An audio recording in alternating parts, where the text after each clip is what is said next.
EVM पर विपक्ष कई सालों से सवाल उठाता रहा है, लेकिन अब तो विपक्ष के निशाने पर सीधे चुनाव आयोग ही है।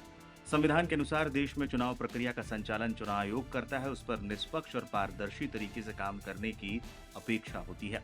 लेकिन देश के विपक्ष ने उसकी कार्यप्रणाली को ही संदेह के घेरे में ला दिया है।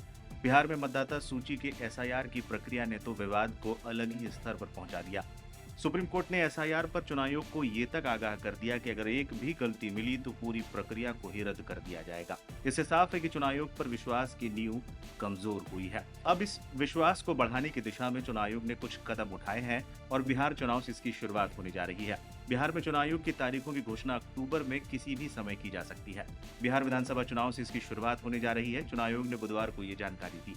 आयोग का कहना है कि हम नाम वाले उम्मीदवारों की वजह से अक्सर मतदाताओं को कंफ्यूजन होती है। इसके समाधान के लिए अब ईवीएम पर चुनाव लड़ने वाले उम्मीदवार की रंगीन तस्वीर लगाई जाएगी ताकि मतदाता अपने पसंदीदा कैंडिडेट की सही से पहचान कर उसे वोट कर सकेंगे। बिहार चुनाव से पहले ईसी की नई गाइडलाइन। ईवीएम बैलेट पेपर पर प्रत्याशियों की कलर फोटो छापे जाएंगे। इससे प्रत्याशियों की पहचान और अधिक स्पष्ट हो सकेगी। उम्मीदवारों का चेहरा फोटो स्पेस के 3/4 हिस्से में होगा। इससे प्रत्याशियों की शक्ल बेहतर तरीके से दिखाई देगी। सभी कैंडिडेट और नोटा को भी गहरे फॉन्ट में छापा जाएगा। सभी नाम एक ही फॉन्ट और फॉन्ट साइज में प्रिंट किए जाएंगे। ईवीएम बैलेट पेपर के वजन का मानक भी चुनाव आयोग ने तय किया। विधानसभा चुनाव के लिए गुलाबी रंग के पेपर का इस्तेमाल होगा। हम नाम उम्मीदवारों में नहीं होगी कंफ्यूजन। चुनाव में अक्सर देखा जाता है कि एक ही नाम से एक से ज्यादा उम्मीदवार खड़े हो जाते हैं। इससे मतदाताओं में कंफ्यूजन पैदा हो जाती है। कई बार वोटर गलती से हम नाम वाले किसी दूसरे प्रत्याशी को वोट दे आता है।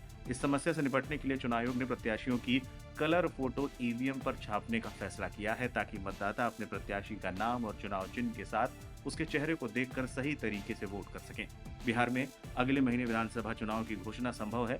राज्य की सभी 243 विधानसभा सीटों पर चुनाव की तैयारियां चल रही हैं। चुनाव आयोग की ओर से वोटर लिस्ट का स्पेशल इंटेंसिव रिवीजन एसआईआर कराए जाने के बाद फाइनल सूची तैयार की जा रही है। 30 सितंबर को इसका प्रकाशन होने के बाद किसी भी समय चुनाव की तारीखें घोषित हो जाएंगी। राहुल गांधी ने लगाए हैं वोट चोरी के आरोप। राहुल गांधी ने हाल ही में एक प्रेस कॉन्फ्रेंस कर चुनाव आयोग पर निशाना साधा था और कई राज्यों का डेटा दिखाकर आरोप लगाया था कि चुनाव में धांधली हुई है। उन्होंने बेंगलुरु सेंट्रल की एक विधानसभा महादेवपुरा विधानसभा में हुई गड़बड़ियों का खुलासा किया था। यहाँ से बीजेपी को 1,14,000 से ज्यादा की लीड मिली थी, जबकि पूरे लोकसभा क्षेत्र में कांग्रेस सिर्फ 32,000 वोटों से हारी थी। राहुल ने आरोप लगाया था कि सिर्फ एक सीट से 1 लाख से ज्यादा वोट चोरी पकड़ी गई है। राहुल ने इसके साथ ही कई राज्यों में वोट चोरी का आरोप लगाते हुए सबूत पेश करने का दावा किया था। हालांकि चुनाव आयोग ने सारे आरोपों को खारिज किया है।